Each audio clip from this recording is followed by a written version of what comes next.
আসসালামু আলাইকুম। Beximco industrial park Salman F Rahman ও সোহেল এফ রহমানের মালিকাধীন প্রতিষ্ঠান, যেখানে প্রায় ৮০,০০০ শ্রমিক কাজ করে।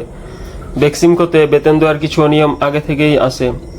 10ই সেপ্টেম্বর বেক্সিমকোতে আগস্ট মাসের বেতন ও ছুটির ভাতা পরিশোধ করার দিন ধার্য ছিল, কিন্তু বিকাল হলেও বেতন না দেওয়ায় শ্রমিকরা উত্তেজিত হয়ে ওঠে। পরে শ্রমিকরা কারখানার কাছেই ঢাকা টাঙ্গাইল মহাসড়কের উভয় লেন অবরোধ করে বিক্ষোভ করতে থাকে এবং সন্ধ্যার দিকে শ্রমিকরা কারখানার ভিতরে ভাঙচুর চালায়। গত রবিবার বেক্সিমকো ইন্ডাস্ট্রিয়াল পার্কের শ্রমিকরা 4 দফা দাবিতে বিক্ষোভ করে।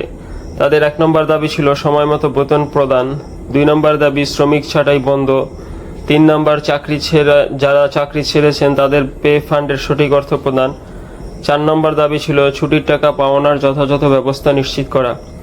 আন্দোলনের প্রেক্ষিতে কর্তৃপক্ষ জানিয়েছিল যে 10ই সেপ্টেম্বর তাদের পাওনাদি পরিশোধ করা হবে, কিন্তু তা করেনি।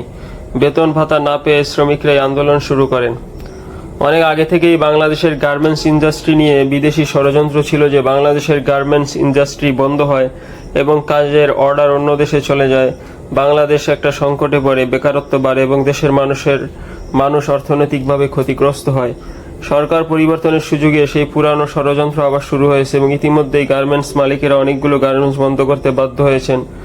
বাংলাদেশ ও তার জনগণের অর্থনৈতিক স্বার্থে তত্ত্বাবধায়ক সরকার এই সংকটের দ্রুত সমাধান করলে দেশ ও জাতি উপকৃত হবে এবং সেই সাথে যারা গার্মেন্টস ইন্ডাস্ট্রি ধ্বংস করতে চায় তাদের খুঁজে বের করা হোক। আজ এই পর্যন্ত। এই ভিডিওটিতে একটি লাইক দিন এবং শেয়ার করুন এবং এরকম ভিডিও আরও পেতে চাইলে চ্যানেলটি সাবস্ক্রাইব করে আমাদের সাথে থাকুন। আল্লাহ হাফেজ।